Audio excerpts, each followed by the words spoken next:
El Mundial de 2002 debería ser recordado como el torneo donde brillaron intensamente Ronaldinho, Rivaldo y Ronaldo Nazario. Sin embargo, debido al arbitraje, la regla del gol de oro y el desempeño del anfitrión Corea del Sur, este es considerado uno de los torneos más polémicos de todos los tiempos.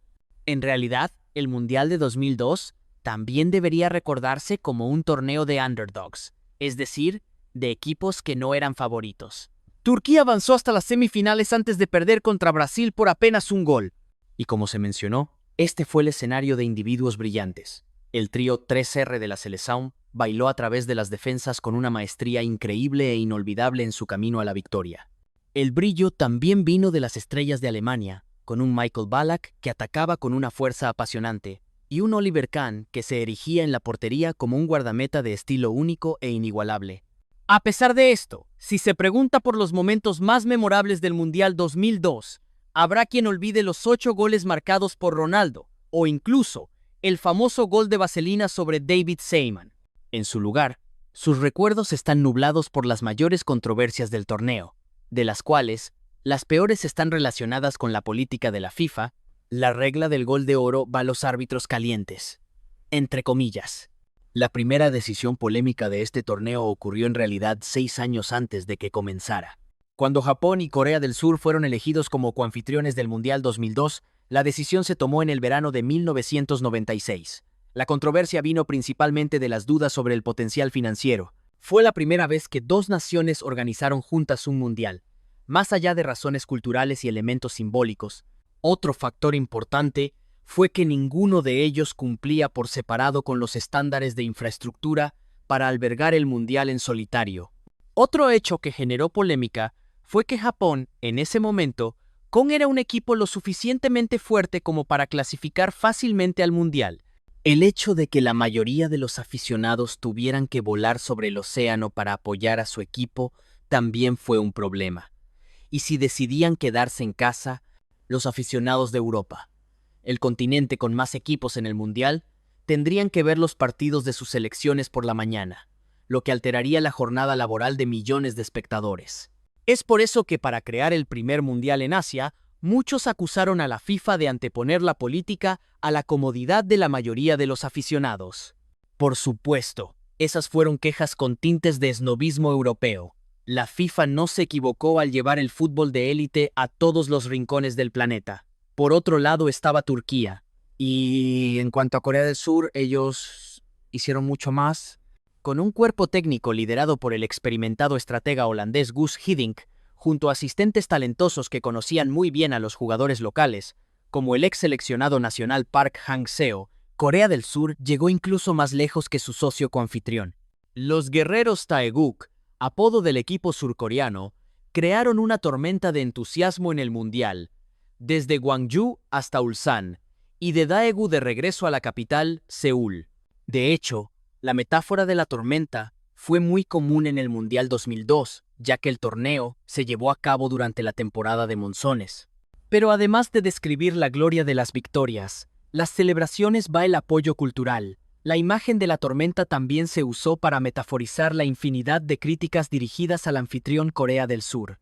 La fase de grupos transcurrió inicialmente con relativamente pocos incidentes relacionados con Corea del Sur. Para ser justos, obtuvieron victorias convincentes contra Portugal y Polonia, además de empatar 1-1 con Estados Unidos. Es cierto que Portugal terminó con 2 expulsados contra Corea, pero João Pinto merecía la roja directa por una entrada peligrosa por detrás, y Beto recibió su segunda amarilla tras una falta igual de peligrosa. Con la ventaja numérica y una táctica adecuada, la verdad que el equipo anfitrión ganó legítimamente por la mínima y avanzó como líder de su grupo. Todo fue justo y claro. Pero las cosas empezaron a ponerse tensas, sofocantes y a generar indignación cuando Corea entró en las rondas de eliminación directa. La equidad fue realmente puesta en juicio en los octavos de final, cuando Corea se enfrentó a un rival extremadamente fuerte, la selección de Italia en Daejeon. Cuando todos predecían que quedarían eliminados, los guerreros Taeguk ganaron 2-1 después de que el delantero An Jung-hwan anotara de cabeza el gol de oro contra Gianluigi Buffon, solo 3 minutos antes de que el partido llegara a los penales. El contexto era: Italia era uno de los grandes favoritos al título. una galaxia de talentos excepcionales con Maldini, Cannavaro, Totti, Nesta, Materazzi o Vieri. Y aún así, ese ejército de élite mundial tuvo que retirarse con una rabia contenida y una furia que saltaba a la vista. Gus Hiddink aplicó un esquema 3-4-3 bastante ofensivo para Corea en ese partido, y de hecho, la presión del anfitrión causó muchos problemas a Italia. Sin embargo, las limitaciones de un equipo de nivel medio en comparación con la élite mundial pronto quedaron expuestas. Italia marcó primero con un potente cabezazo de El Toro Vieri. Pero aquí es donde viene lo que ustedes se preguntan. ¿Qué pasó? Los tifosi presentes en el estadio o desde su país, e incluso los espectadores neutrales de todo el mundo, experimentaron una indignación indescriptible cuando los jugadores italianos eran constantemente víctimas de faltas. Pero el oponente no era sancionado como debía. Sí, el árbitro ecuatoriano, Byron Moreno, permitió que Corea mostrara un estilo de juego que iba mucho más allá del concepto de entrega. La palabra más adecuada para describirlo es violencia. Y de hecho, antes de que Vieri abriera el marcador, el hombre de negro ya le había regalado un penal a Corea por un jalón de camiseta poco claro de Panucci sobre Seol Ki-hyun. Con un juego extremadamente rudo y favorecidos por muchas decisiones, Corea aumentó su determinación para lograr el empate 1-1 al minuto 88 por obra de Seol Ki-hyun. Mientras tanto, los italianos se convirtieron en víctimas de una serie de errores arbitrales increíbles. La Azzurra, por supuesto, se sentía maltratada. Empezaron a reaccionar, y Totti y Vieri recibieron amarillas por situaciones de manoteos. El resultado fue que Totti recibió una segunda amarilla porque el árbitro consideró que el príncipe de Roma se había tirado un clavado simulado en el área.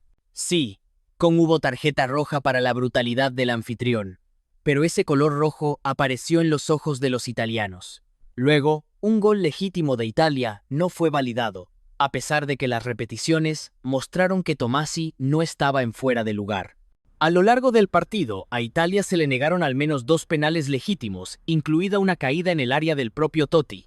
El entrenador de la Azzurra en ese entonces, Giovanni Trapattoni, tenía 63 años, pero ni él pudo mantener la calma.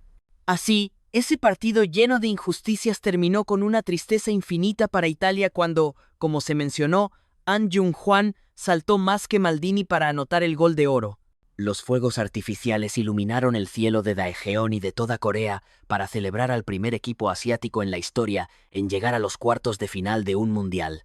De vuelta en Italia, muchos se negaron a reconocer la victoria de Corea. Incluso, en un pequeño acto de venganza, el contrato de An Jung-hwan con el club Perugia de la Serie A fue cancelado.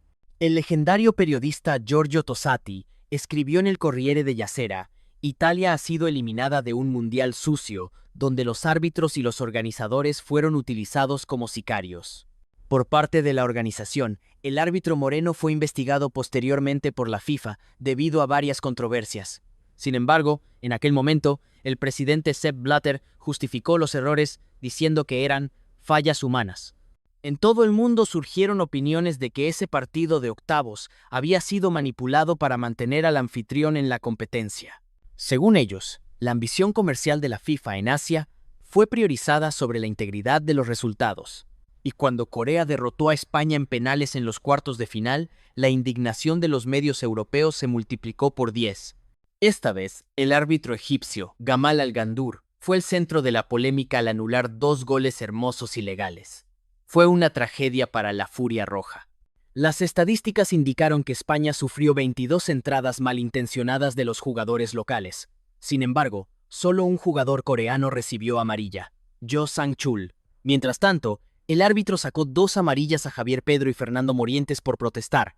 La frustración ante el juego violento de Corea y los silbatos torcidos de Al-Gandour hicieron que España perdiera 3-5 en penales, siguiendo los pasos de su vecino Portugal fuera del Mundial. En The Telegraph, el periodista Paul Hayward escribió estas líneas inmortales. Los resultados dicen que los coreanos vencieron a España en penales en Gwangju el sábado. Ese resultado es una mentira, y este torneo se ha convertido en una farsa. El periodista también protestó por la forma en que la FIFA elegía a los árbitros, calificando de antidemocrático entregar partidos tan importantes a árbitros de ligas pequeñas.